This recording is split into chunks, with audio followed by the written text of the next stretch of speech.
George, my guy, welcome to the greatest, most luxurious, most tremendous Oval Office you've ever seen. You wouldn't believe it, but I made some incredible improvements. Just look at this. Well now, what in tarnation you done did to the place Dawn? Looks different than my day. Cheney didn't let me do anything like this. What did I do? What did I not do, my friend? Look at that. Imperial banners. Red, gold. Beautiful. Classy. That desk, that's no Resolute desk. That's the Emperor's throne. I had them model it after Palpatine's chair. Perfect lumbar support, by the way. The best. You turned the Resolute desk into the throne of a space wizard. Wow. Not just any space wizard. The best, the strongest. Very, very powerful, like me. And get a load of this, okay?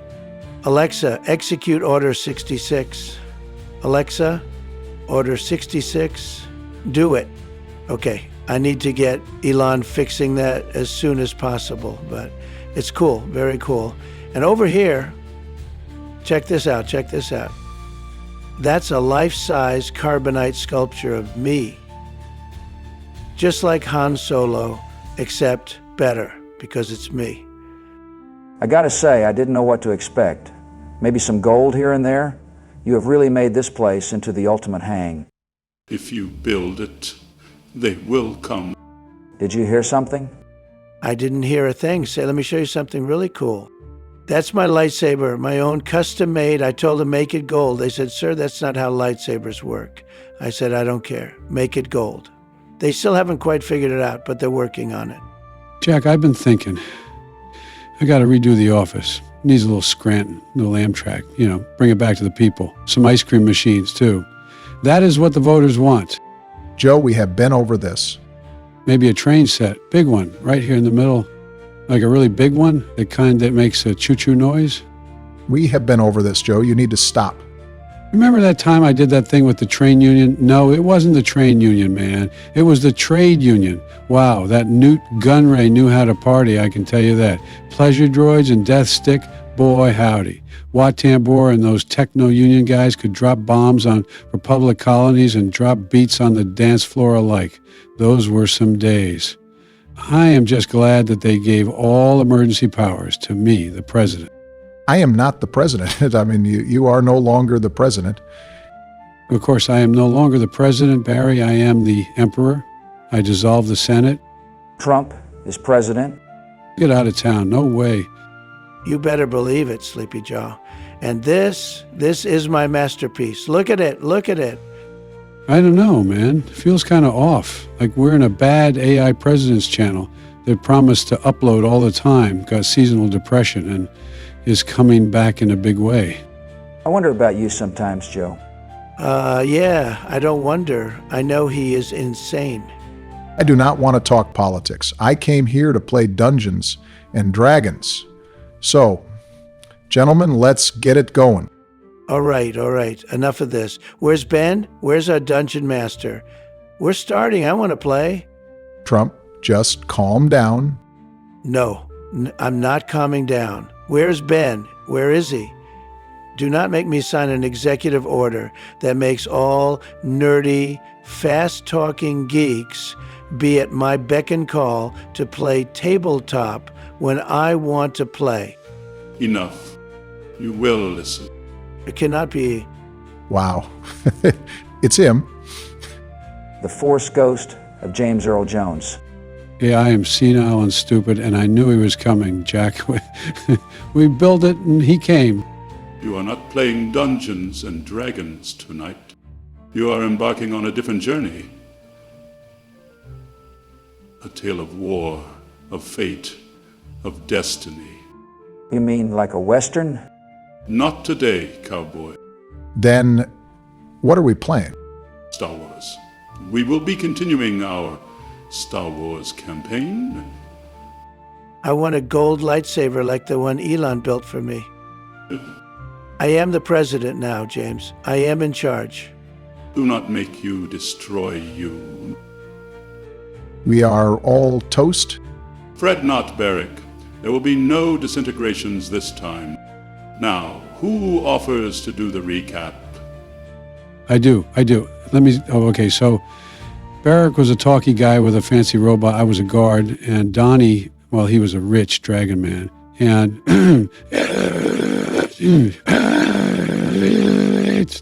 I can't breathe. Oh no, the Force ghost of James Earl Jones is force choking Joe because he is doing that hacky wrong campaign recap joke we do over and over every episode. Vader, release him. What? No, I am not doing anything. The idiot just forgot to breathe. What? Not again. Joe, remember, you have to breathe between words and sentences. Remember, breathe to live. Living is good. Oh, thank you, Barry. I forgot again. Well, allow me to do the recap so that Joe doesn't die. Okay. So we all came from different backgrounds, but met at a space tavern, like a lot of good games start, all in the same tavern, except we were summoned by a mysterious benefactor. I am a technician named Barrick. George is a smuggler and captain of the Black Beauty, a jet black and sleek space cruiser. His name is Grit. Donald is a renegade, self-made Jedi with a red lightsaber. His name is Donar. And finally, Joe. Joe is a Gungan, the same species that Jar Jar Binks is. His name is Boda, but we meta play sometimes and call him Joe. Joe sleeps with the promise of credits and a way forward in life. The mysterious benefactor told us to go to the planet Lothal. It contained an ancient ruin where a very old holocron was hidden. We were to get the holocron and return back to the rendezvous point. But we weren't all keen on working for someone that we didn't know. That is, when we found out the rebels were involved, we came face to face with our employer, only to find out that it was Senator Bail Organa. We were in shock. We took the job and Grit flew us to the planet. We encountered stormtroopers, a large artillery piece, a pompous Imperial officer named Commander Zolorian. That is how we found out that it looks like everyone wants to get their hands on this holocron. Commander Zolorian talked a lot, but it was to buy himself some time for a Sith agent to arrive. He was a masked menace, and I hacked into the Empire's artillery cannon to blow up his ship, to leave them all there marooned and stranded as we made our escape. You left out some parts that I was pretty cool, but okay, Barry. Very good, Obama. You definitely do look like the one to keep notes on this sort of thing. The scene opens aboard the Black Beauty, the party's Corellian freighter. The crew is in the main hold, drinks in hand, still reeling from their narrow escape. The holocron sits on the table before them, its presence both a trophy and a looming threat. In the far reaches of the galaxy, where tyranny reigns and darkness spreads, unlikely heroes have risen against the tide. Their journey began in the depths of an ancient ruin, where Imperial forces sought what they themselves did not fully understand. The battle was fierce. Blaster fire rained upon them. The shadow of the Sith loomed.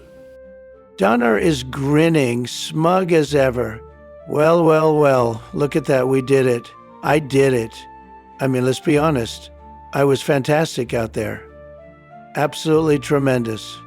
Barrick begins cutting in, arms crossed, clearly pleased with himself too. You mean you would have been dead if I hadn't overridden the Imperial cannons? Let's not forget who turned their own firepower against them. That wasn't luck, that was expertise. Oh, sure. The technician saved the day. Look, I'm just saying, maybe you're not completely useless. But let's be honest. Without me keeping that Sith occupied, you wouldn't have had time to push a single button. Pushing buttons? That's real rich coming from someone who swings a lightsaber like a drunk Gamorrean. You had no idea what you were doing? Excuse me? I was incredible. Did you see the way I held my ground? That Sith ran away. He saw me and ran. That's what happened. Absolutely ran. Trembling in fear, folks. It was beautiful. Used to being bombarded fool. We saw almost all dead. No more living, no more breathing. Used to be out there flapping into space like some kind of poodoo ghost, man. All right, enough patting each other on the back. Yeah, we made it. Barely. That masked son of a blaster is still out there, and I got a feeling he ain't the type to let this go. This holocron, this ain't just hot cargo. This is a firestorm, and we're sitting in the middle of it. Oh, please. We're fine. If that Sith wants to try again, I'll be waiting. In fact, I want him to try. I'll prove to the galaxy I'm the greatest duelist ever. Just then, the ship's comm unit crackles to life. Bail Organa's voice comes through, calm but urgent. It is none other than your employer and rebel leader, Bail Organa. Gentlemen, I wanted to extend my gratitude. You have done the rebellion an immeasurable service. Yeah, about that. This is officially the hottest thing I've ever smuggled, and I've smuggled some real nasty stuff. Look, I ain't in the business of staring down the Empire's blaster barrel, so if you don't mind, I'd like to drop this off and disappear before my luck runs dry. I understand your concerns, Captain, but I must be honest with you. This mission is far from over. Of course it isn't. The rebels all want Dunner the Great to save the galaxy. The holocron is only part of what we need. There is a man on Tatooine, an old friend, who can interpret it. Without his knowledge, we don't even know what we have, and the Empire is hunting him as we speak. Tatooine, now hold on. I didn't sign up for no multi-part saga. I ain't some rebellion poster boy. I got a business to run. Then I'm in. The Empire needs to be stopped. I know what they're capable of. And if this holocron is a key to fighting them, I'm not walking away. Now, this is interesting. That Sith is after this thing, right? Well, if we find this guy first, that means he's coming to us. And when he does, I'll prove to everyone that I'm the best lightsaber duelist in the galaxy. Maybe Mason know this game. Hunting the hunter, catching the one that don't want to be catched. Mesa real good finding that folks that don't want to be found. Then you understand the stakes. We need him before the Empire does. He is our only chance to unlock what this holocron holds. Damn it. I knew this was going to be trouble the second we took this job. All right, fine. We'll go to Tatooine. But I swear, if this turns into some galaxy-wide revolution thing, I'm out. I appreciate your willingness, Captain. You're making history. Oh, we're making history, all right. And when this is all said and done, the history holocrons will be all about me, Donor Trumpos, the best Jedi in the entire galaxy. Jedi, please, you got the lightsaber, but no way were you actually trained at their temple. The Empire would hunt you down in a second. First thing you've been correct about so far, Geek. I wasn't trained there. I am the best naturally. I do not need a master or anything to teach me. Truly the Force is with all of us today. An expert technician, a Force user, a native Naboo warrior, and the best smuggler I have yet worked with. Quit arguing, both of you. Look, I ain't in the business of staring down the Empire's blaster barrel, so if you don't mind, I'd like to drop this off and disappear before my luck runs dry. We need your help in locating Adder Talon, a former Republic scholar, and one of the few who can decipher the dead languages of the ancients. This holocron you recovered, it may predate even the old Republic itself. Talon is the only one who can confirm its origins. However, you won't be the only ones looking for him. Great. So now we got to track down a lost scholar before the Empire does. Why does this always happen? The Empire's already dispatched bounty hunters and agents to locate him. You must find him first. Your contact at the Tatooine spaceport will provide more information. I've wired credits to your ship's account. 10000 credits. Consider this an investment in your success. Safe travels, and may the Force be with you. I won't have you roll for this, Grit, but you guide the Black Beauty safely down to the spaceport. The shipyard is about what you'd expect, given the traffic that comes and goes from Tatooine. The station serves as the last fuel and supply point before the Outer Rim territories. Bail Organa spoke of your contact receiving vital information on the intel the Empire has on the scholar Adan Talon. The contact reached out to Senator Organa about meeting you here and taking the holocron artifact and guiding you to Adan.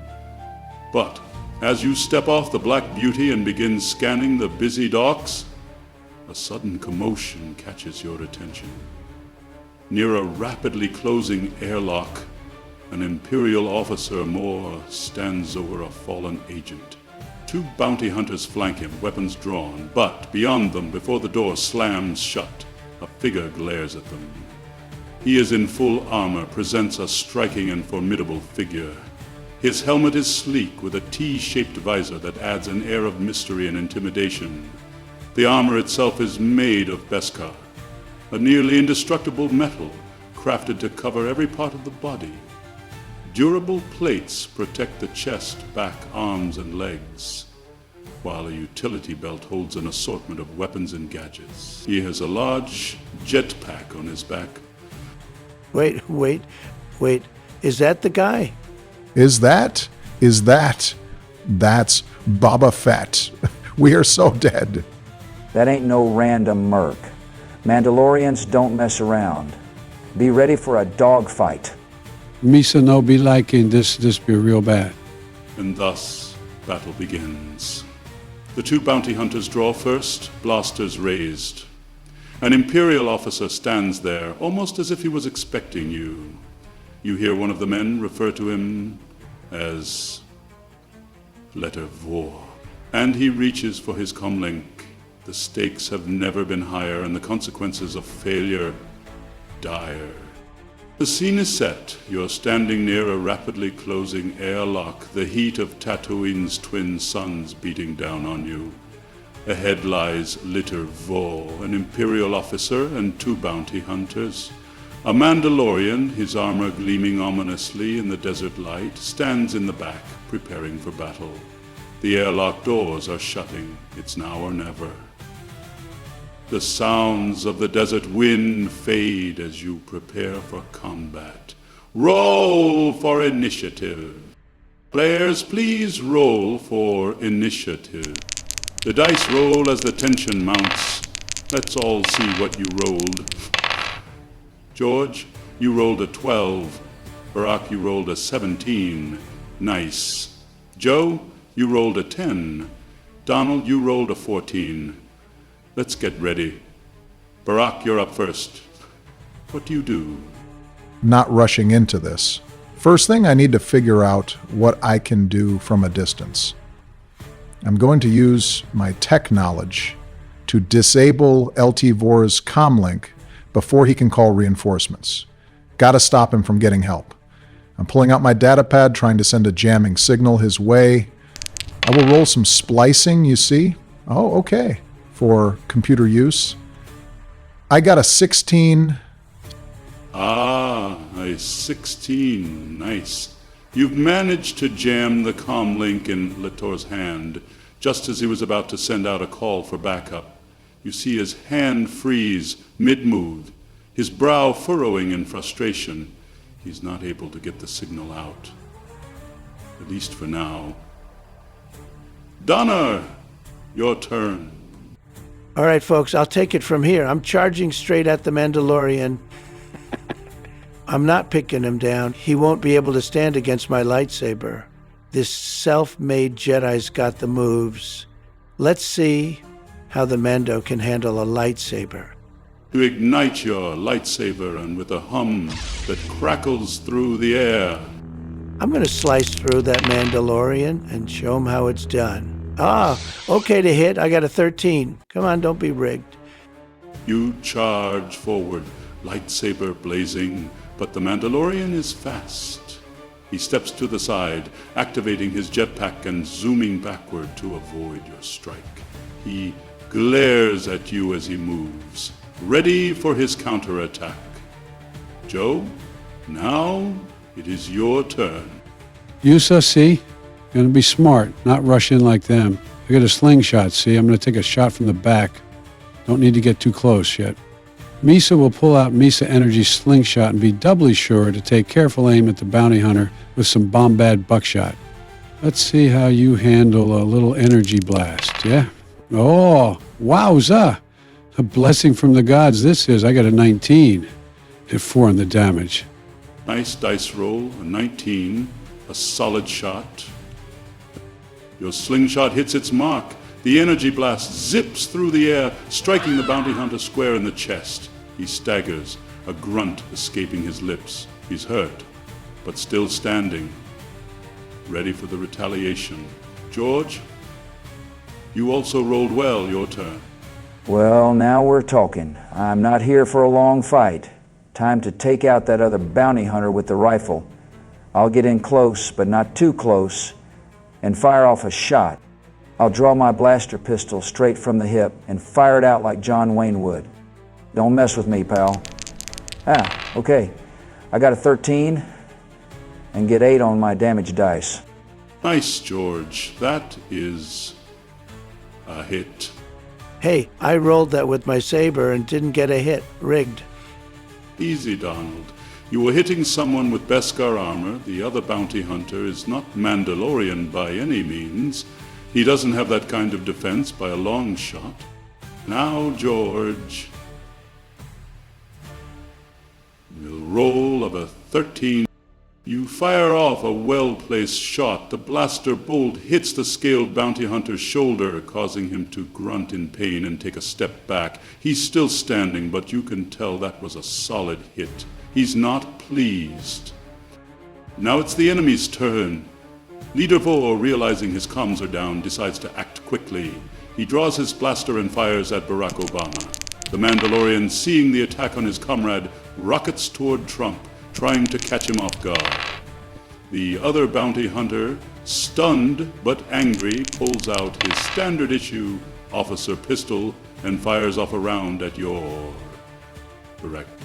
Lieutenant Vor fires his blaster at Obama. He rolls to hit. The dice roll, a 15.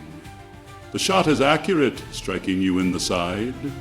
The pain is sharp, but you've got the grit to shake it off. That's 6 damage. The Mandalorian zooms in with his jetpack, aiming to take Trump out with a barrage of blaster shots. He rolls to attack. He attacks me. Sleep Joe is the one that hit him. I understand that, but he is noticing a shining lightsaber to his immediate before a frogfish bunny with a slingshot. A bit behind. The dice roll, a 17. The blaster fire sears through the air. One shot hits your shoulder, and the impact sends a jolt of pain through your body. That's 5 damage.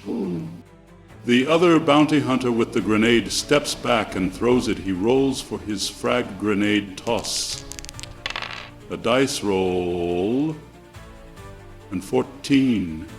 You hear the hiss of the grenade as it arcs through the air, landing right in the middle of your group. It explodes with a deafening sound. All of you make a reflex save to dodge out of the blast zone. Let's see.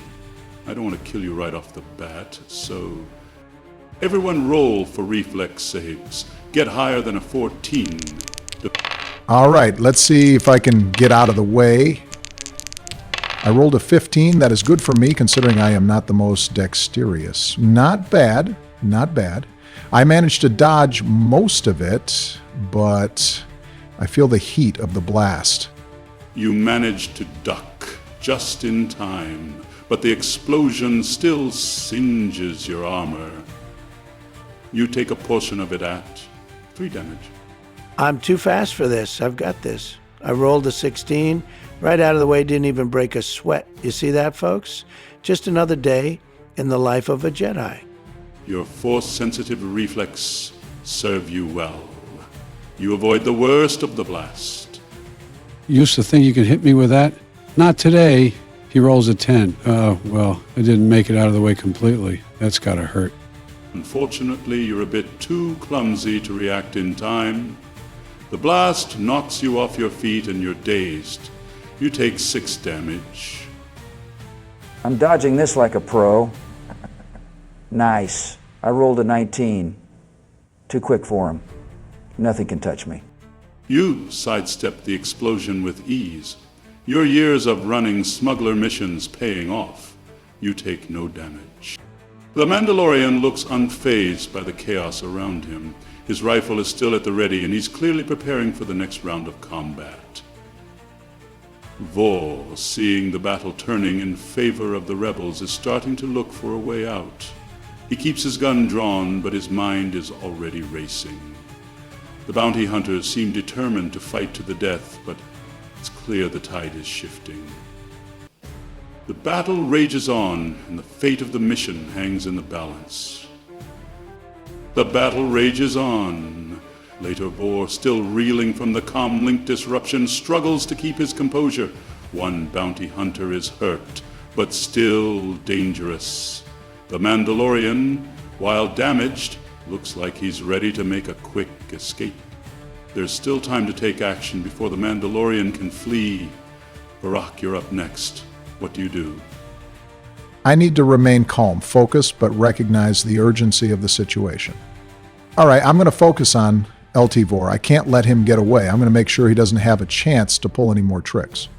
I want to raise my holdout blaster, taking a steady aim at Lieutenant Vor. I'll aim for his legs, slow him down so he can't get away. Great idea, Obama. Just like how I taught cops to not kill suspects. Shoot the legs. What an idiot. Well, even if it kills him. Let me roll for an attack. Okay, I rolled pretty good for just having my holdout blaster. A 19 with 8 damage. Yes, Barack. With a 19, perfect. You squeeze the trigger, the blaster bolt hits Vor in the leg, and he stumbles backward. He's still trying to retreat, but now he's definitely slowed down. You've got him on the ropes. He's wounded, but not out of the fight yet. That's 8 damage to him. Nice work, Obama. But I'm going to finish this other guy before I finish off the Mandalorian. Get the little fish first. I'll attack him since he ran up to meet me. I'm going after the bounty hunter with a grenade. We're not letting anyone walk away from this. With my lightsaber raised high, it is time to show them how a Jedi fights. I rolled a 15 to hit and 12 damage. Your lightsaber cuts through the air, and you slice the bounty hunter's blaster arm clean off. The bounty hunter lets out a scream, stumbling back. He's still alive, but clearly in shock from the attack. You've neutralized him as a threat, at least for now. That's 12 damage, and he's down to the ground. That's it. We've got to wrap this up. That Mandalorian's getting ready to leave. Misa going to take a shot at him with my slingshot before he gets too far away. Misa will line up Misa's shot, using the pride of the Gungan people behind me. Let's see if he can dodge this. I rolled a 17 on bod. Oh, a 17. Your slingshot blasts forward, hitting the Mandalorian square in the chest. He stumbles slightly, but quickly rights himself. You've definitely wounded him. Perhaps he underestimated the Gungan after all, but he's still in the kicking for sure. He looks at you with cold eyes, and you hear a mechanical hiss as his jetpack activates. He's preparing for his escape, but that's 5 damage to the Mandalorian. All right, folks, let's finish this. We can't let this go on much longer.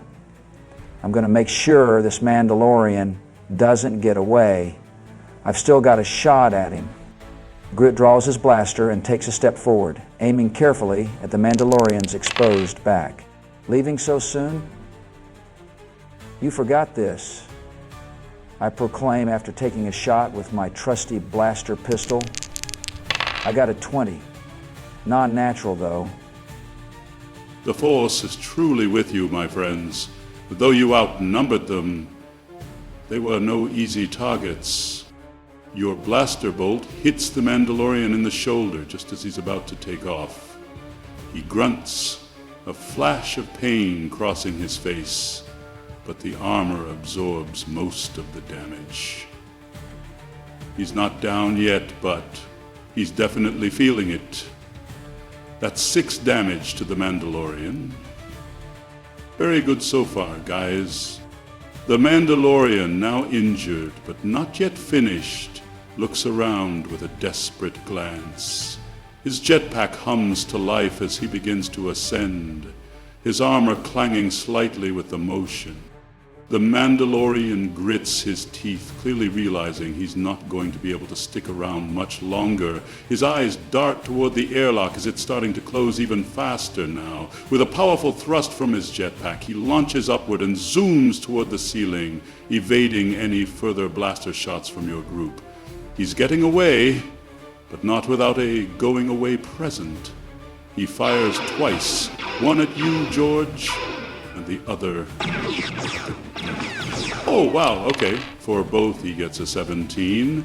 That is 5 damage for you, George, and 7 for you, Joe. Well, glad he didn't see I was lying through my teeth. I couldn't have taken another hit like that. Close call? For you, not me. Yeah, Mesa glad he is good and gone. He's so scary. Though the Mandalorian is gone, the battle's not over yet, though. Altavor, now severely wounded, staggers to his feet. He's still holding his blaster, but he's clearly running on empty. He looks around, searching for an escape route, but you've got him cornered. His eyes lock on you, and you can see the desperation in his gaze. He knows it's only a matter of time before you finish him off. Well, let's not go and kill him. I want to kill him. What? Wait, Roll for attack. You may have advantage due to his prone condition. Okay, so 16 with modifiers and 9 damage. You absolutely sear his corpse, Donald. listen here, Donar. We could have interrogated him. If we would have gotten another second, his hand was still on his gun. He could have shot Grit or Boda. They are pretty bad, Barik, and you aren't looking too good either. You have a point, Donar. I still wish we could have questioned him. Yeah, I could use maybe a whiskey and some Bacta. Well, anyway, we some more lucky than her. The chaos of battle fades, leaving behind the acrid scent of blaster fire and the metallic tang of blood in the air. The bodies of the fallen litter the hangar deck, the bounty hunters, the Imperial officer, all now lifeless. The Mandalorian is gone, a fleeting shadow vanishing into the depths of space. But among the wreckage of this skirmish, something far more dire remains. At the center of the carnage, slumped against a crate, lies the woman who was supposed to be your contact, Agent Dana. Dressed in the crisp uniform of an Imperial ensign, she might have been mistaken for the enemy at first glance, but there is no mistaking the truth now. She is dead. A small dart protrudes from the exposed flesh of her neck, barely noticeable at first glance. But those who know the ways of the underworld, of spies and assassins, recognize its purpose immediately. Sindari, poison, a quiet killer, fast-acting and nearly undetectable until it is too late. There was no fight, no struggle, just a silent death. And in her cold, lifeless grip, her Imperial identification, a holdout blaster and a data storage pad, the last remnants of her mission, the key to why you are here, and perhaps the only way forward. A moment of silence lingers over the battlefield. Then, from the back of the group, a familiar voice breaks through the tension. Bodar kneels next to the body, clicking his tongue in dismay. Oh no, Massa thinking this no good at all. Agent Dana, she done got the sleeping dart treatment. He squints, leaning in closer. Used to see this right on her neck. That's Sonari poison. Bad stuff. Someone wants to keep it real quiet. Boda pokes at the dart gently, but quickly yanks his hand away, as if afraid the poison might leap onto him. Mesa Talia, no one who's in Sanri unless they're real serious about making sure folks don't be talking no more. Donar crosses his arms, looking down at the body with a frown. Well, that's just great. Fantastic. She had one job. Stay alive until we got here. But no, she had to go and get herself poisoned. Very tragic. Very sad. But let me tell you, this is exactly why you don't trust the Empire. Just saying. He nudges the corpse slightly with the tip of his boot. She's not getting any deader. The real question is, what did she leave behind? Because if she had a plan, I want to know what it is. That is when Barrick kneels next to the body, his voice calm but grave. All right, let's see what we're working with. We've got her Imperial papers, which could be useful for getting around, but this right here, he lifts the data storage pad from Dana's grasp. This is what really matters. He flips the device over in his hands, checking its condition. If this thing is encrypted, we're going to need to break the code. I'll take a crack at it. He sets the pad down, fingers working across the interface. I roll to decrypt the data storage pad. The soft hum of the device flickers to life, but the screen remains locked. Encrypted with Imperial security protocols, the kind of thing meant to keep prying eyes away. This is not a simple lockpick job. It requires skill, precision. Why don't you roll for me a tech use, Barrick? That is a 25, my good game master. With a +8, I won't be failing many of them. Obama's technical expertise comes through. The screen flashes, the security layers peeling away one by one. The encryption breaks. The last message Dana ever sent to the rebellion is now at your fingertips. Grit leans in over Barrick's shoulder, squinting at the screen. Well, what's it say? Something useful, I hope. The screen floods with text, a desperate final message from Agent Dana. The details are clear. Time is running out. The Empire is mobilizing. Their target, a Dartaman, a name known in whispers among the rebellion. A brilliant strategist, a scholar, a man who once stood against the might of the Empire, and the only one who might hold the key to deciphering the ancient holocron in your possession. But there is a problem. The Imperials are already moving. What you encountered with this officer is more of a scout than anything. They will be bringing more Imperials to this planet soon.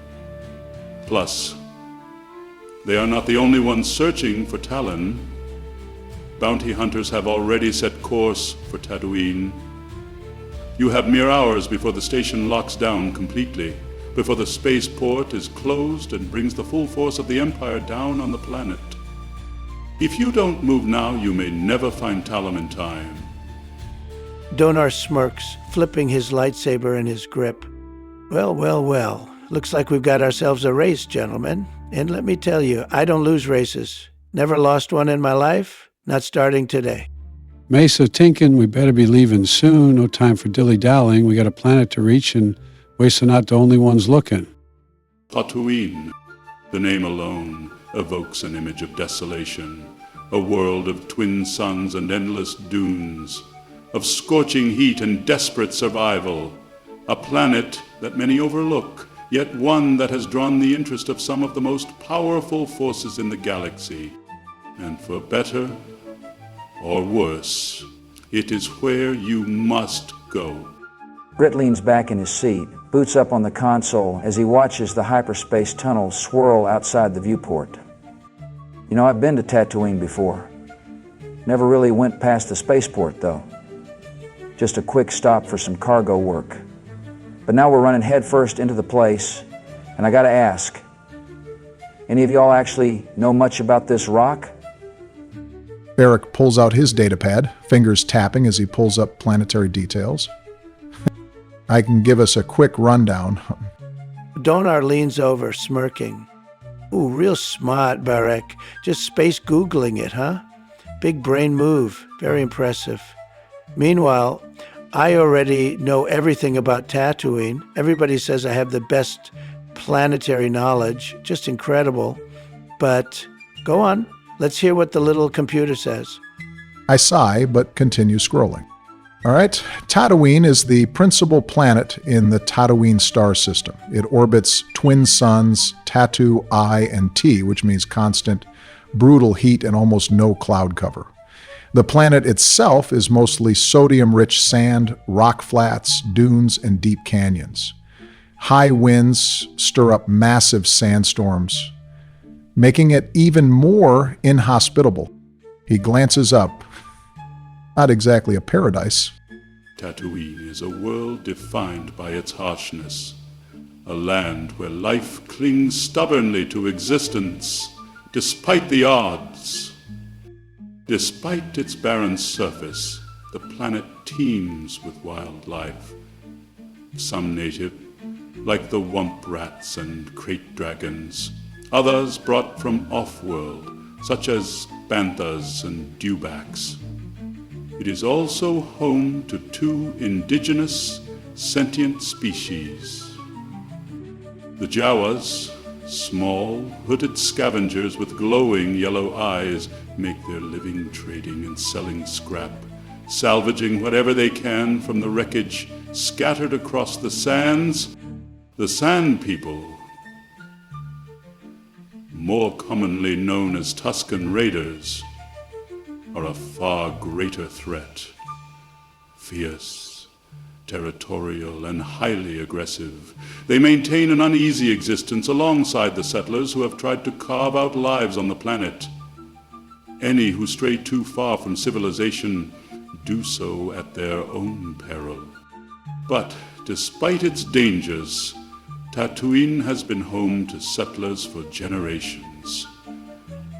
Moisture farmers struggle daily to extract what little water they can from the air, eking out survival in homesteads scattered across the wastelands. Two locations stand out as the planet's major settlements. Anchorhead, a quiet, slow-moving farming town, serves as a supply hub and a gateway to the larger city of Mos Eisley, and Mos Eisley itself, a den of crime and commerce. A sprawling, lawless spaceport that attracts merchants, smugglers, bounty hunters, and fugitives alike. It is a place where fortunes can be made, or lives lost, in the span of a single deal.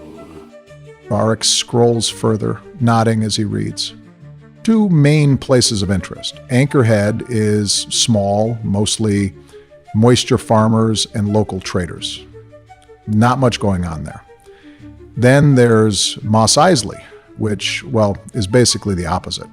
Spaceport, Imperial presence, and plenty of shady characters looking to make a quick credit. He glances around at the group. We might want to keep a low profile when we land. Please, I never keep a low profile. People love me everywhere I go. I walk into Mos Eisley, and you know what happens? The place cheers. I'm a hero. But sure, we'll play it your way, Mr. Play It Safe. Grit rubs his chin, deep in thought. Well, if we're after this Hadar Talon fella, I'd bet my ship he ain't sitting in Anchorhead sipping blue milk. We're gonna need to head to Mos Eisley. Mesa tinkin this be that place we needin' to go. But Wesa gotta be careful. It's just a race against the bounty hunters. The Empire gonna be watching too. The twin suns of Tatooine beat down mercilessly upon the bustling spaceport of Mos Eisley, their heat radiating off the domed, sand-colored buildings. The scent of oil, sweat, and desperation mingles with the occasional whiff of something distinctly alien. Ships of all shapes and sizes rest within the landing bays, their hulls bearing the scars of countless journeys across the stars. You've secured your 5-day pass from the shipyard master, with your bruises aching and adrenaline still simmering from your recent escapades. One destination calls to you above all others: the Mos Eisley Cantina, the place where it all began, where a young farm boy and an old Jedi found their smuggler and first mate, where blaster fire cut through the dim lighting and destiny was set in motion. And now it's your turn to step through those infamous doors. Grit grins ear to ear, adjusting his coat as he strides forward. Fellas, this is it. This is the Cantina, the big leagues, the place where Luke and Obi-Wan met Han and Chewie. I don't know about you, but I feel like a kid at Christmas. Gotta say, I never thought I'd actually walk into this place. I mean, I've seen it in the holovids, read about it in the records, but to actually be here, he takes a moment, soaking it in. Let's just hope nobody loses an arm today. Donar steps in confidently, adjusting his robe with a smug grin.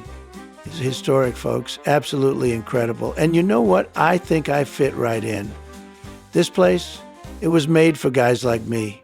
Big deals, huge personalities. Han Solo, he's got nothing on me. If I had been here back then, I would have gotten us a much better deal. Obi-Wan, great guy, but let's be honest. He paid way too much for that ride. I appreciate that you are all excited, gentlemen, but please do not break character. Mason Tinkenway should maybe keep a lookout for trouble. Just a place where things happen, big things. Remember what happened to our last guy who caused a scene? The entrance is brilliantly lit, making it difficult to see within at first. But as your eyes adjust, the cantina unfolds before you. A wave of sound washes over you, the thick din of countless voices in different tongues, some guttural, others shrill. Tentacles, claws, and hands of all shapes and sizes grasp exotic drinks. The scent of alcohol, sweat, and something distinctly reptilian lingers in the air. And then, of course, the music. A swinging, upbeat tune fills the space, played by an alien band with bulbous heads and long fingers. The melody is instantly recognizable, a song that has endured for decades despite the passage of time. Grit claps his hands together. Oh, hell yes, they're playing the song. Man, this is surreal. Gotta hand it to him, it's timeless. Donar leans toward a passing patron. You hear this? Classic, absolute banger. Out of character, I need to remember to play this at my rallies. The bartender, a tall, heavy-set human with a permanent scowl, eyes you all warily. He wipes a grimy glass with an equally grimy rag, as if that somehow makes it cleaner. Around the cantina, various beings cast glances your way, some indifferent, some curious, and some outright unfriendly. A lobster-headed alien seated near the band slams down an empty mug and eyes you up and down. He gestures toward your group, then motions for a server to bring 2 pitchers of a strong, foamy liquid. Grit leans toward the others. Uh-oh. I think old Lobsterhead wants a drinking contest. Ha ha. You so sure we want to be doing that? Could be a very bad idea, or a very fun idea. Reminds me of the time when old Boss Boo told us stories of Boss Nass. That Gungan bullfrog could drink the suds off the whole ocean, if you know what Misa mean. No, no one knows what you mean, Frog. As you ponder whether to accept, another pair of creatures approach. Hulking, furry beings with toothy snouts and beady eyes. They snarl something in their guttural language, then gesture aggressively toward your credit pouches. It doesn't take a translator to understand their intent. Barrick sighs, adjusting his sleeves. Aha. And here I thought we might actually get a drink before someone tried to rob us. You see this? Total thugs. Just walking up, demanding our money. Disgraceful. I tell you, if I ran this place, we'd have the best security. Believe me. Grit cracks his knuckles. Well, boys, we got ourselves a classic Mos Eisley moment. What's it gonna be? Talk, fight, or drink? The Cantina holds its breath, if only for a moment. Around you, the galaxy's scoundrels, bounty hunters, and smugglers continue their revelry, unconcerned with your predicament. This is just another night in Mos Eisley. The question remains, how will you handle it? The crowd around the Cantina shifts, drawing their attention to the challenge at hand. The lobster-headed alien, already somewhat inebriated, rubs his thick claws together in anticipation. Before him, 2 large pitchers of lumsit, bubbling slightly, their strong aroma already burning your nostrils. The crowd murmurs in various languages, placing small wagers in the background. A grizzled Trandoshan grunts something about easy credits, while a Twi'lek bartender merely sighs, likely thinking about the mess that will come after.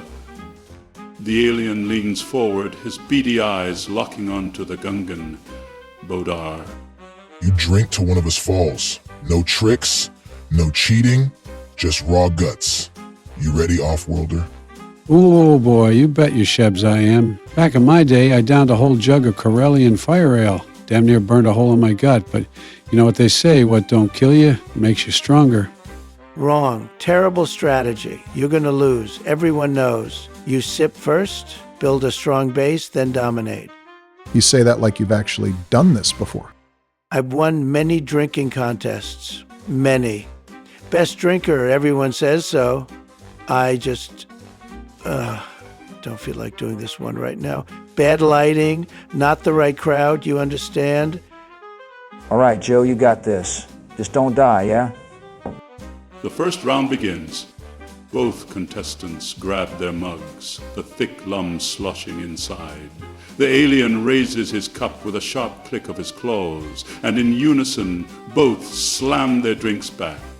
Okay, Bodar, roll me a constitution save. Oh, okay. Oh, wow. I drink like a fish in water or a guppy in the Naboo swamp. I got a 17. Oh, that's got some kick. Oh, reminds me of that time I was drinking with old Solgara in the Outer Rim. Me and him, wait, what were we doing? Something about a Rancor pit. With each subsequent round, the difficulty increases. The potency of Loom is legendary. It burns like a supernova, and after a few rounds, even the strongest drinkers start to waver. Now we have round 2. I rolled right at a 12, Jack. Oda's going hard in the paint, Lobster Man. Oh, my Gungan friend, you barely pass. The alien does as well, though his movements slow slightly. This is going better than I thought. Our frogman has got fortitude. I'll give him that. Or he's just too out of it to realize he's losing. Round 3. The drinks hit the table, foam spilling over the sides. The crowd grows louder, placing more bets. The alien grips his mug, his claws clicking slightly as he blinks rapidly. We have round 3. Now, Joe, you have to beat the roll, a DC 14. Just a pass. Misa rolled a 16. Wowza. You won, Buddha, you won. And your new drinking buddy fails. The lobster-headed alien sways. His pincers twitch. His beady eyes blink out of sync. He is attempting to stay conscious. Barney Herkite this. This is Fiyin. Of course you beat me. There's 2 of you now. I didn't see that before. UGH. Then, with an unceremonious thud, his head smacks the table, his claws twitching once before going still. The cantina erupts in laughter and cheers. And with that, the contest is over. Your champion, the mighty drinker. Whoa, I told you. Back in my day, we used to drink sun. Ain't no little bug man going to out drink old Joe. No, sir. Now, who's got a stim shot? Feeling a little lightheaded? There was something. I'll give you that. All right, fine, I'll admit it. He's got guts. Bad strategy, but guts. I'll drink to that. As the cheers die down, the reality of the cantina sets in once more. And somewhere in the city, Talon isn't the only one being sought out. You have a feeling that you are being figured out as well. The cantina hums with the sound of smugglers, traders, and rogues, all seeking business or trouble. The air is thick with smoke and the scent of cheap ale. The camera lingers on a particular corner of the bar where a Twi'lek woman sits alone, sipping from a glass. Her leku rests lazily over her shoulders, her deep blue skin glowing softly under the cantina lights. She watches the room with sharp, knowing eyes. Then, footsteps approach. Grinning, Donar leans over to this beautiful blue-eyed, blue-skinned gal. Well, well, well, look at you, a real beauty, very rare, very exotic. You know, I happen to have a tremendous eye for these things. She barely looks at you. Instead, she swirls her drink with casual disinterest. Oh, wonderful. Another off-worlder who thinks he's got a line that'll work. Listen, sweetheart, I don't use lines. I speak from the heart. You know, a lot of people, very important people, have told me that I have the best charisma. Absolutely top tier. James, can I roll a charisma check? You can do anything once, Donald. All right, dice, don't fail me now. Oh, I rolled a 5. That is not fair. I demand a re-roll. The Twi'lek barely blinks. Her expression does not change. That's great, really. You done? Wow, incredible. You know, you're probably just nervous. Very nervous. Most women are, believe me. Don't mind my friend here. He's got a bad case of talking first, thinking later. Oh, and what about you, Space Cowboy? You here to try your luck too? Oh, I never rely on luck, just good instincts. Mind if I roll too, James? Something tells me that fate and perhaps romance is a little more in your favor. Go ahead, partner, huh? Hey. Howie, I rolled a 19. The name is Grit. The name is Jockey. All right, I'll bite. What do you want, Space Cowboy? Well, a gal like you probably knows a lot of the comings and goings around here. Say, you ever hear about a Mandalorian bounty hunter making waves in town? Jackie's posture stiffens. It's subtle, but there. She glances around, suddenly less at ease. You must mean Chojo Cust. The name hangs in the air. Even in a hive of scum and villainy, it carries weight. A mystery in Mandalorian armor, Cast wears the legend of Boba Fett, but he is not the man himself. Some say he wants to be Fett. Others say he's just a deadly opportunist. Either way, he gets the job done. He gets... Yeah? And what's he doing here? Him and his droid companion, some weird tin can named Roger, showed up with a whole pack of bounty hunters. They say it's a big job, bigger than anything we've seen in a while. She leans in slightly. There's a hint of something, maybe fear, maybe excitement, maybe both. I don't know what it is, but I feel a little safer with a space cowboy like you around. She smiles at Grit. Women are a rigged system. Listen, gal, do you even know who Adar Talon is? Hello. But before the conversation can escalate further, the cantina doors swing open. A new presence enters. His voice is heavy, foreboding, as the cantina's din momentarily dims. And then the doors swing open. Silence does not fall, but a hush rolls through the room, a tension thick and unspoken. Everyone, even the most hardened smugglers, knows better than to stare. A figure steps through the threshold, moving with the deliberate ease of a predator. The first thing you notice is the poncho, frayed at the edges, draping over an unnatural frame, shifting with every step like old leather on steel. Then the eyes, glowing red dots hidden beneath the shadow of a cracked, repurposed B-1 battle droid head. But this was no standard B-1. This was something else. A patchwork nightmare of salvaged parts, a Frankenstein's monster of metal and war. One arm, heavier than the other, belonged to an old commando droid. His left leg, an IG-86 assassin unit.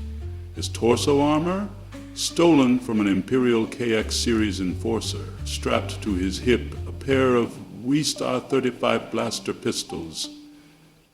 Mandalorian make, custom mud.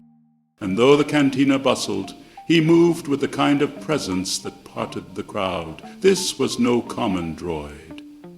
This was a gunslinger. This was Roger. And he was looking for someone. Hold up. Droids aren't allowed in here. Well, he's been the exception. Roger moves with the calculated slowness of a man, or rather a thing, that never rushed because it never needed to. His poncho shifts, and you hear the faint clink of metal on metal. At the bar, a Rodian is mid-lawed, talking too loudly about some deal gone bad.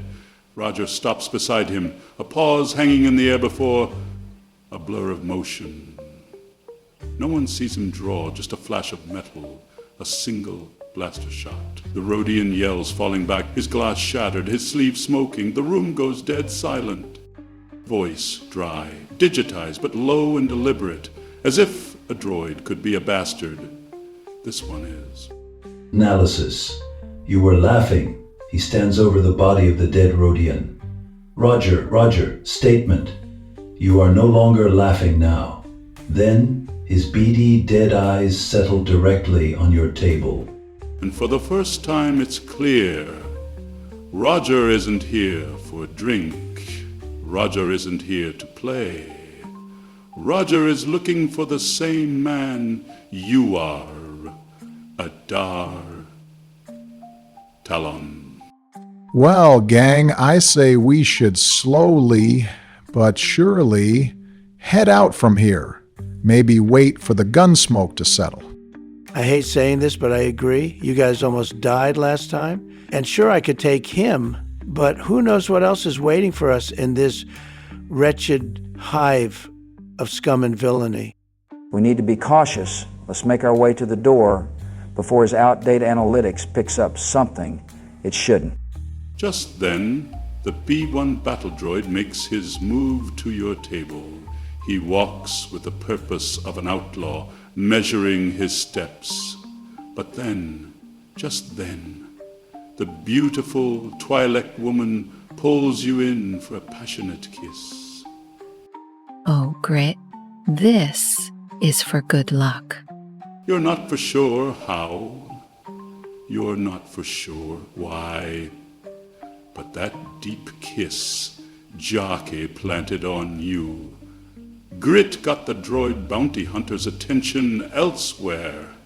Perhaps all of your increased heart rates and unease is explained by being in the presence of such a beautiful woman. You do not know. You move to exit the bar. Here is the map of Mos Eisley. You may go anywhere you'd like. Hey, that was some Musa moves back there, Grit. You used to really know your way with the women. We already saw one kiss Frog. No need to kiss his ass, too. Hey, what can I say? Women love cowboys. Now, where should we move to? We are a little worse for wear from that battle. I will grant you this. The time you were in the Mos Eisley Cantina, you all were granted a short rest, and let me roll a 6-sided dice for recovery. Wow, the Force is with you. You all regain 6 health points. Very generous of you, James. Well, where should we go, guys?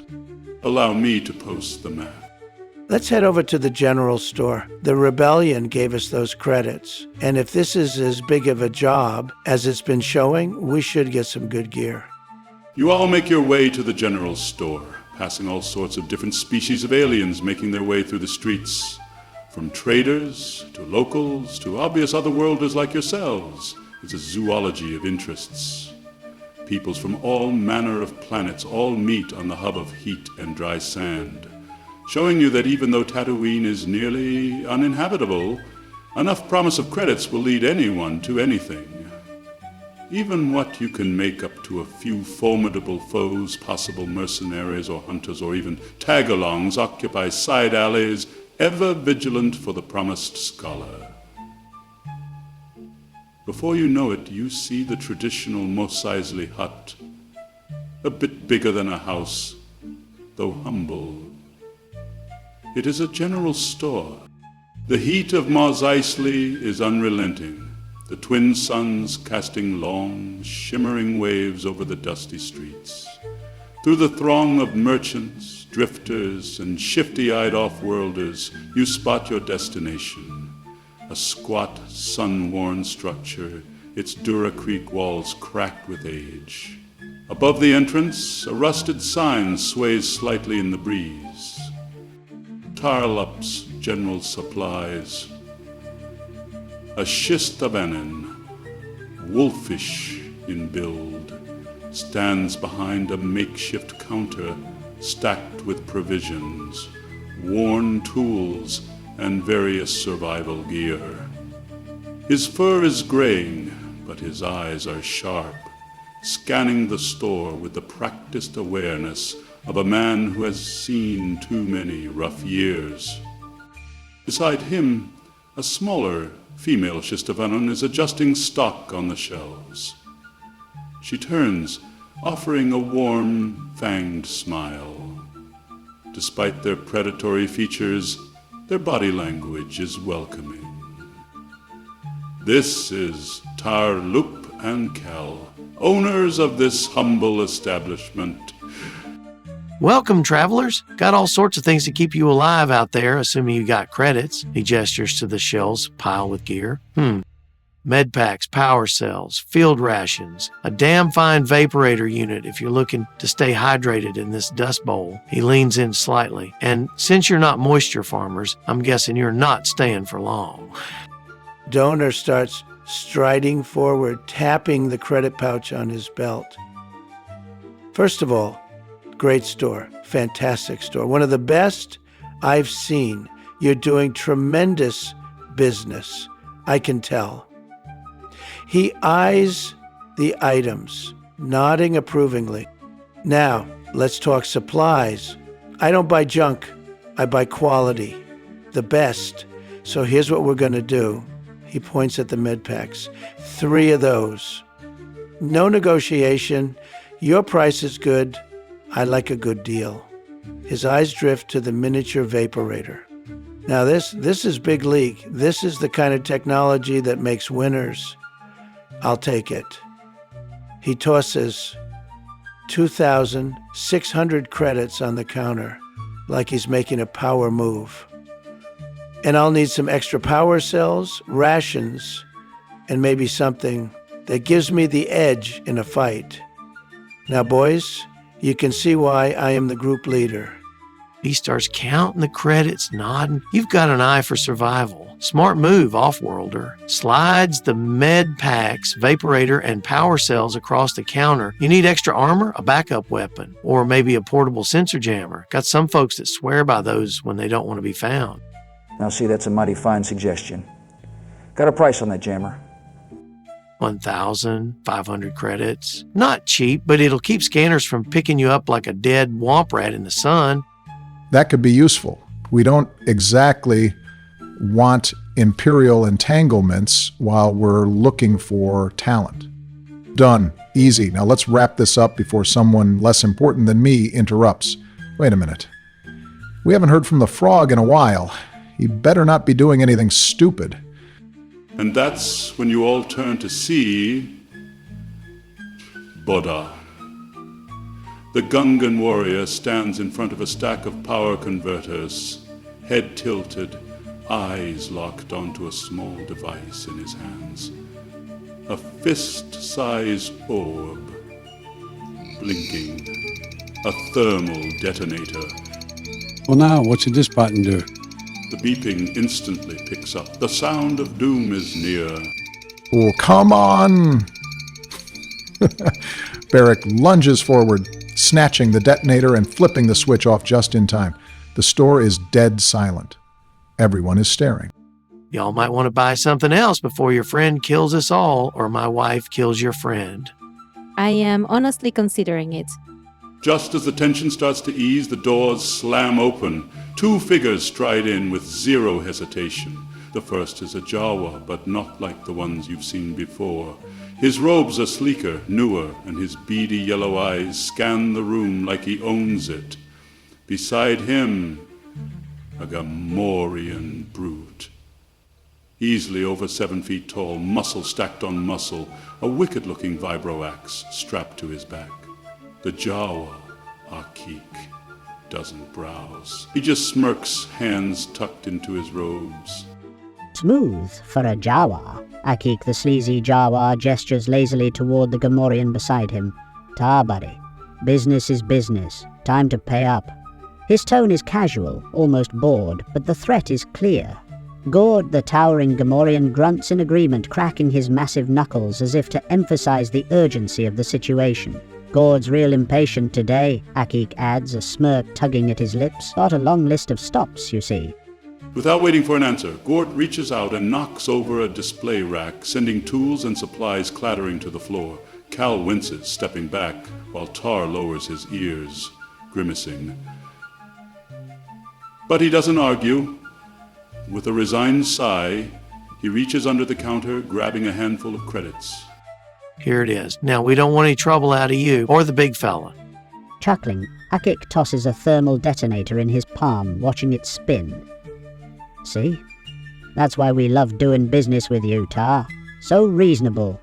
He glances at your group, a smirk spreading across his face. Unlike some off-worlders I hear about.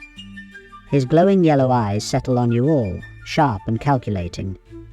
Question is, how reasonable are you? And just like that, you have a choice. Do you let it go, keeping your head down and staying out of it? Or do you get involved, risking everything for a chance to make things right? Or worse. The tension in Tarloop's shop is thick. It's like the heat outside pressing down on the Durakrit walls. Akik, the Jawa enforcer, juggles a thermal detonator in one gloved hand, his beady yellow eyes locked onto Tar, watching him like a Nexu, toying with its prey. Beside him, Gort, the Gamorrean mountain of muscle, flexes his thick fingers, the handle of his vibro-axe jutting over his shoulder like a promise of violence. Tar swallows hard, his ears flattened in submission as he reluctantly slides a credit pouch across the counter. Kal watches from the sidelines, fists clenched and fur bristling, ready for a fight. Akik chuckles, reaching lazily for the credits, his smirk widening. Crossing his arms, his voice calm but firm, he speaks up, "That's enough. Let's be honest here. You've already made your point. Everyone in this shop gets it. You work for Jabba, Taros, and you're here to collect." He tilts his head slightly, eyes narrowing. "But if you really want trouble, you should think about who you're messing with." He gestures around the shop, a subtle but deliberate movement. "These folks? Just trying to make a living. Us? He leans in slightly, lowering his voice, his tone colder now. You don't want to find out. Waving a hand vaguely, Boda steps up next to Barik. You should better listen to the man. He's talking real smooth like space butter, you know? His tone lightens, but it shifts abruptly. He suddenly looks serious. Or at least, as serious as a Gungan bounty hunter can be. We ain't here to start no troubles, but we ain't letting you push good folks round neither. Shaking his head and sighing, Grit speaks up, his voice laced with reluctance. Now look, fellas, I'm just saying, maybe this ain't our fight. Tar here's got his own ways of keeping business running. He leans against a nearby crate, arms crossed, playing the neutral game. Ain't like we gotta save every poor sap on Tatooine, right? Donor scoffs, rolling his eyes. Look at you, playing it safe. Real low energy. He cracks his knuckles, stepping forward, his eyes locking onto Gort. Now, me? I see a big slab of bacon that needs a good frying. And frankly, I'd love to. He gestures at Gort, a smirk tugging at his lips. I mean, look at this guy. Absolute disaster. Probably never won a fight in his life. I bet he's crying under all that pig fat. He glances at Akik, sneering. And this guy? Oh, please. I've seen Jawas, tougher than him, get thrown off sandcrawlers. Folding his arms, he leans back slightly, still smirking. So yeah, I think we should stop letting these guys push people around. Akik's chuckling stops, his glowing eyes narrowing as he locks onto Donar with a predatory gaze. Gort's snout curls back in a snarl, a low growl rumbling from deep in his throat. The room hangs on the edge of a fight, the tension thick in the air, until Tar suddenly steps between you, his posture rigid, as if to put a stop to the brewing chaos. Look, I appreciate the show of spine, I do, but this ain't your fight. We don't need any bodies on the floor today. Grinning, Akik pockets the credits. Smart wolf. Knew you wouldn't do anything reckless. He turns back to your group, giving a slow nod. And you lot? You're new, so I'll let this slide, but if you plan on sticking around, you'd best remember... His glowing eyes flash, the smirk fading slightly. Jabba's got long arms, long memories. He taps the thermal detonator on his belt, emphasizing his point, and 0 patience. With that, he turns and heads for the door. Gur grunts, cracking his knuckles one more time, then follows, his heavy footsteps reverberating in the quiet of the shop. Right before stepping out, Akik glances over his shoulder. Oh, and Tar? He chuckles darkly. We'll be back. Then, with a flick of his robe, he disappears into the street, Gurta lumbering after him, his heavy footfalls fading into the noise of Mos Eisley.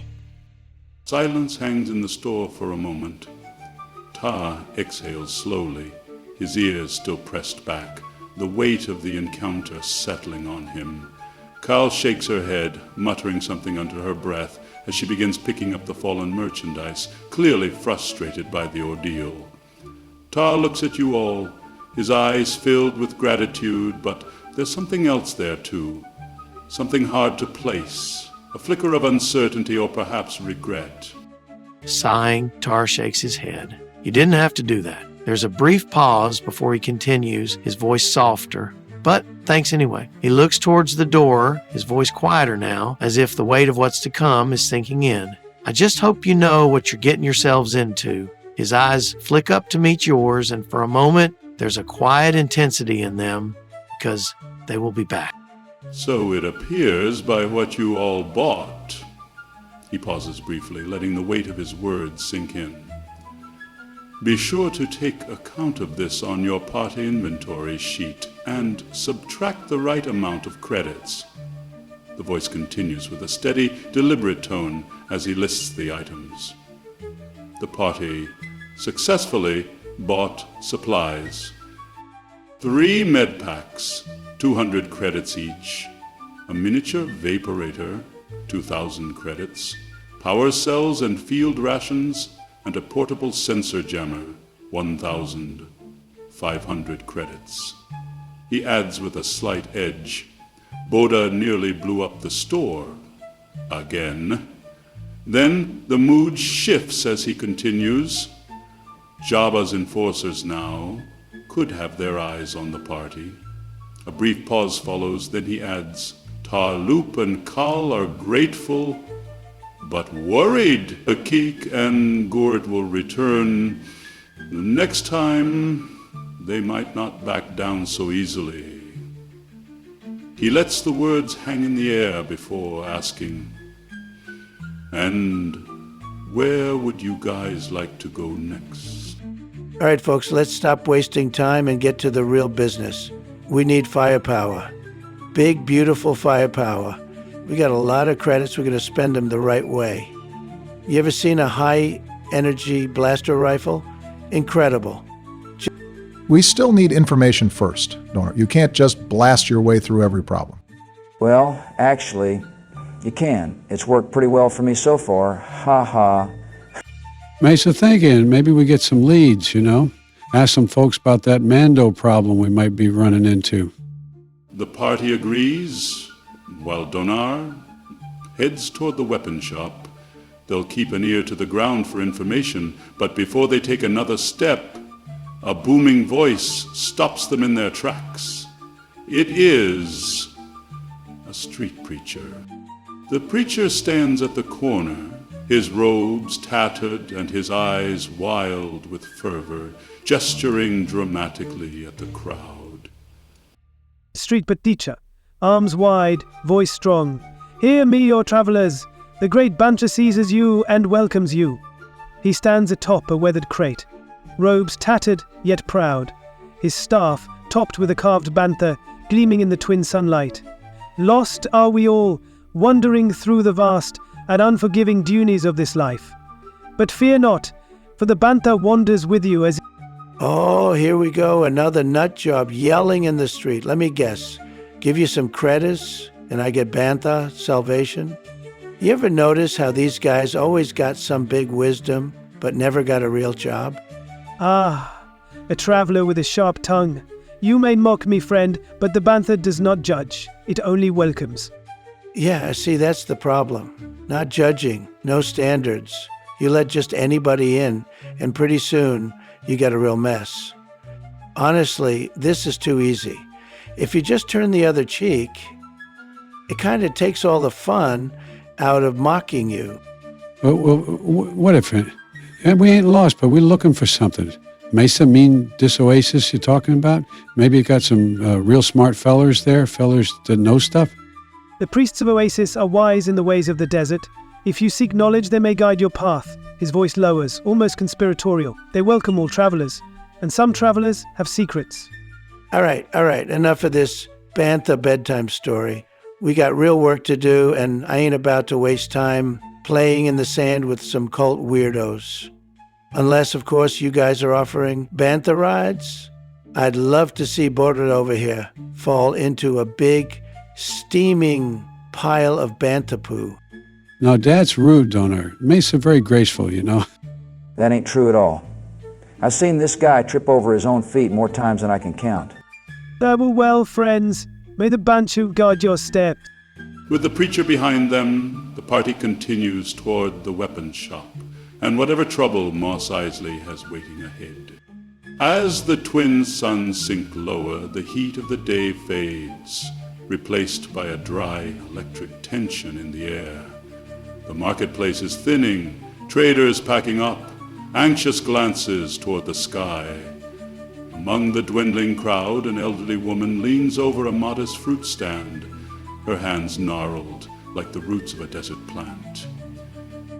My bones are aching, boys. Sandstorm's coming. You better get shelter quick. Now hold on, let me get this straight. Your bones ache, and that means a storm is coming. Lady, I gotta tell you, I'm not buying it. Your bones probably ache for literally any reason. Maybe it's the arthritis. Maybe it's the fact that you're, 200 years old? Donar, could we please focus? His storm is real. She's doing us a favor. Huh? Okay, fine, but I'm just saying, if I had to bet on a sandstorm or a lady's bad knee, I'm taking the odds on gestures at the sky, actual weather patterns. Oh, maybe this here lady knows things, eh? Mesa grandmama, she always say, the bones they tell the truth. I say we listen to the lady, get some shelter, and figure out our next move from there. Suit yourselves. But if you want a roof, try the inns. Spaceport Hotel or the Mos Eisley Inn. Not much, but better than sleeping in the storm. The party makes their way down the winding streets of Mos Eisley, past the flickering neon signs of cantinas and run-down speeder garages. The scent of oil, dust, and cooked meat lingers in the air. The inns loom ahead, dilapidated, rough around the edges, but standing. The storm is on the horizon now, a rolling wall of sand and fury. Inside the Mos Eisley Inn, a squat, grimy-faced Ithorian innkeeper watches you enter. The common room is crowded with travelers and smugglers, a tense energy hanging in the air. Prices are high with so many seeking refuge. I know the sign says rooms are 10 credits a night, but it's wrong. The real price is 50. That's not how pricing works. Well, another businessman trying to squeeze out every credit. I respect it, I do, but let's cut a deal. I didn't write Art of the Deal to just lose out like this. Can I roll a charisma check, James? Absolutely. Okay, that's with my +2 modifier. A 15. Fine. 10 credits a night. No trouble. The party hands over their credits and secures their room. As they settle in, the innkeeper offers a final piece of advice. We'll all get our beauty sleep and see what we can find out tomorrow. Surely someone on this sand trap knows something. If you're looking for real information, there's one man you'll want to talk to, Labria. But he's a devil for the drink, literally. And right now, with all these strangers in town, he's been drinking a lot. The wind howls outside, the first flecks of sand scrape against the walls. The storm is here. Tonight the party rests, but come morning there will be questions to ask and answers to find.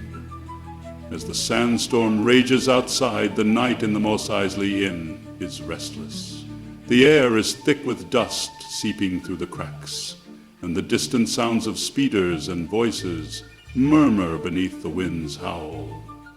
But despite the conditions, you all manage to get some sleep. The morning comes harsh and early, the golden light of Tatooine's twin suns spilling through the grime-streaked windows. The storm is past, leaving a layer of fine sand coating everything. You stir awake, your muscles rested, your wounds mended. The party benefits from a long rest. All hit points are restored. All right, folks, another beautiful day in the most tremendous hive of scum and villainy. Am I right? Let's go find that Labria guy, maybe get some breakfast. And by breakfast, I mean I want a weapon upgrade. Priorities. We should at least talk before we go running off, Donor. Labria is supposed to know things. Maybe we figure out what he knows before we make a scene. Mesa, tinkin' we go, we talk, we learn. Then maybe we get some nice boomer grenades, eh? Mos Eisley is waking up. The streets are busy. The storm has left a thin layer of dust over everything, but life continues as usual. The scent of roasted meat drifts from open cook fires. Speeders hum in the distance, and Jawas scurry through alleys, eager to make their morning trades. As you make your way toward the cantina, the usual market noises fill the air. Bartering, laughter, the occasional argument. But just as you round a corner, voices catch your attention. Two figures, standing near a stall, speak in hushed but urgent tones. Both look kind of like dogs, the first one, a tall Great Dane, ears flicking, voice deep. Hef's dead, but the tank wouldn't save him, not with that kind of hit.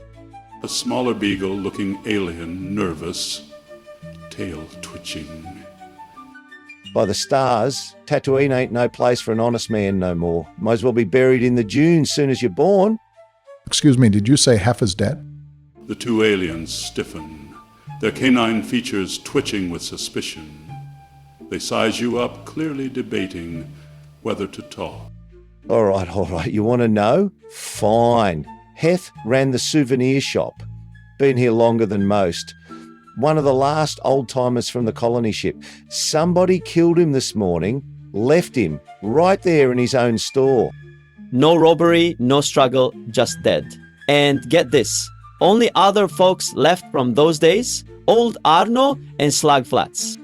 Sounds like somebody's cleaning house. Not a coincidence, believe me. I know coincidences. I see them all the time. Very unfair. But this is something else. Mesa, tinkin' we go see that shop. Yeah. If someone's killing off the old-timers, we might want to know why. The souvenir shop is a small, cluttered building with a faded sign swaying in the breeze. The doors are shut, the lights dim. A closed sign hangs in the window, but inside you can see movement. As you push inside, the scent of old leather and spice lingers in the air. Shelves filled with trinkets and oddities from across the galaxy line the walls. But behind the counter, hunched and trembling, is a young rabbit-like alien with long pink ears. Her fur's soft but damp with tears. This is Tebby. As you step inside the dimly lit souvenir shop, your eyes are drawn to Teppy. She is a young Leppy, a rabbit-like alien, her soft white fur pristine despite the grief etched across her delicate features, and her long ears, usually standing tall, droop ever so slightly in sorrow. There is an elegance to her, an unspoken grace in the way she carries herself. Her delicate nose twitches as she breathes in, and her hands, slender and dexterous, clutch at the fabric of her modest tunic as though holding herself together. Despite the tragedy around her, there is an undeniable beauty to her presence, a rare kind that seems almost out of place in the rough streets of Mos Eisley. Hold on. I just want to make sure I heard that right. We gotta... What are we talking about here? A hot bunny alien? What is this, a Star Wars pinup calendar? And this is what we will call Episode 1. Don't you mean Session 1? No, I like the sound of Episode 1 better. Our writer and editor totally underestimated how long it would take for the entire party to get through a module, so he will have to break this up between 2 parts. Fret not, the script is written, and he can have the next episode out very soon. We are simply doing this because we shouldn't be uploading a 5-hour-long video. Break it up in 1 or 2, or maybe even 3 parts. You cannot do this to us. Leave the story off on a waifu cliffhanger. I cannot wait that long. This is like Space Lola Bunny. Be patient, Donald. Everyone, thank you for making it this far. Be sure to leave a comment. Be sure to like, share with your friends. More engagement is more encouragement to keep this and the Dungeons & Dragons series going. Last video for Star Wars got like 4,000 views. Can we beat it? Ha! Hope you enjoyed this. We will make more. God bless you. God loves you. And may the Force be with you.